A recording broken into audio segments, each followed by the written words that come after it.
I'm Riley, 29 years old, living in the vibrant yet sometimes harsh heart of Portland, Oregon. I'm the caregiver, the anchor in my family, the one everyone leans on during the cracks of life. I thought I had stitched the fabric of our family together. I still remember last Thanksgiving. The tables were large and laden with food, adorned with autumn colors that mirrored the faded warmth in my chest. Laughter echoed through the wide, airy dining room. Everyone was there. My parents, Lee, her fiancé, even a couple of aunts and uncles. Their voices blended together in a sweet symphony of family tales, warmth, and love.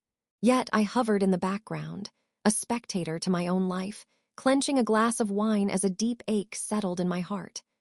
I felt like a ghost drifting through hollow echoes of affection, consumed by the shadows of memories. I replayed the moments that brought me here, moments that were supposed to mean something to me.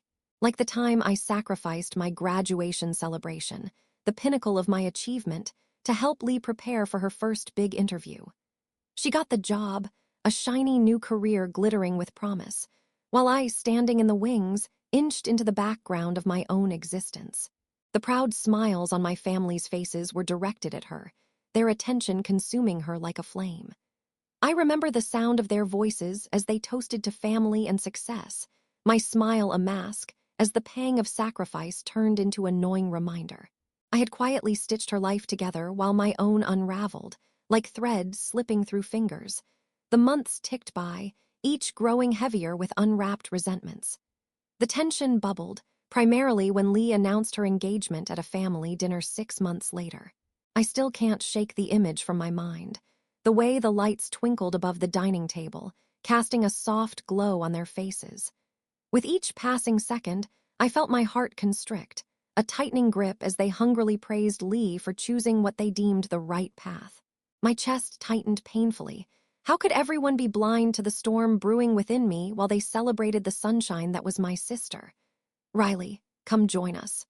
My mother had beckoned, her excitement a sharp reminder of my place at the table, even as my ambitions flickered dimly in the shadow of her chosen star. I looked down at my plate, at the remnants of the dinner I barely touched, and I felt it, a rush of betrayal igniting within me. I was being erased in my own family, an invisible woman enduring the gnawing shame of being lesser in everyone's eyes.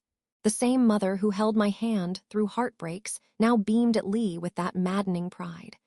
I could still hear the whispers of my sacrifices, echoing against the dialogue that praised Lee's success. These were the same late-night conversations I had with her, the nights I shared dreams that now lay decayed and forgotten. That night marked a turning point. The ache morphed into a fire, igniting a resolve within me that I hadn't recognized before. I refused to be the woman living in the shadows of others any longer. I launched my own event planning business months later. I can still remember the scent of fresh ink on my business cards, the weight of making my own mark finally resting in my palms.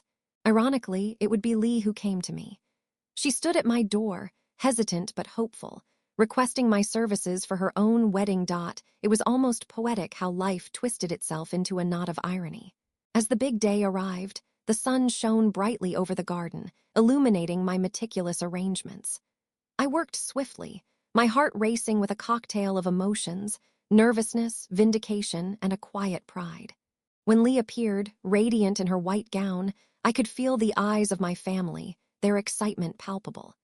Yet I felt something else too, a sense of empowerment surging through me. As the guests settled, I took my place in front of them, heart pounding with a new rhythm, ready to embrace my moment.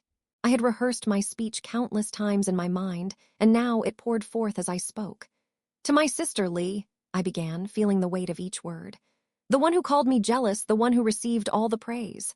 I paused, letting the silence wrap around me as their expressions shifted, confusion flickering in their eyes.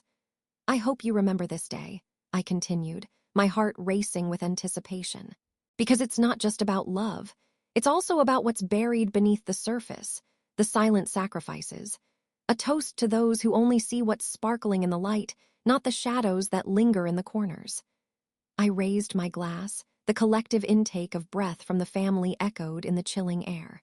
I could see the discontent, the discomfort ripple through them, a wave crashing against our carefully constructed facade. Lee's face shifted, uncertainty washing over her smile. In that silent moment, as the air thickened with tension, I felt a quiet triumph washing over me. I had taken back my voice, my story woven back into the social fabric that had nearly discarded me, and, as I walked away, leaving behind the whispers of shattered illusions, satisfaction coursed through me.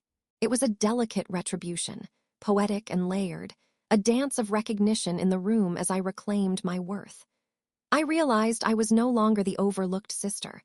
I was the phoenix rising, reclaiming the light that had always been mine. I hadn't needed violence or shouting. I needed to be heard, to finally be seen, to draw the invisible threads into a tapestry vibrant with my own colors. In the days that followed, family gatherings shifted. My parents, now aware of the cracks, the adjustments in their joy. They began to listen more, to see more than just the gleam in Lee's eyes. I could feel something new in the air, a respect that whispered against the fabric of our lives, one that spoke of my journey. I had transformed my pain into strength, my silence into sound, reclaiming my narrative. Now, when I look back at that wedding day, I remember more than just the tension.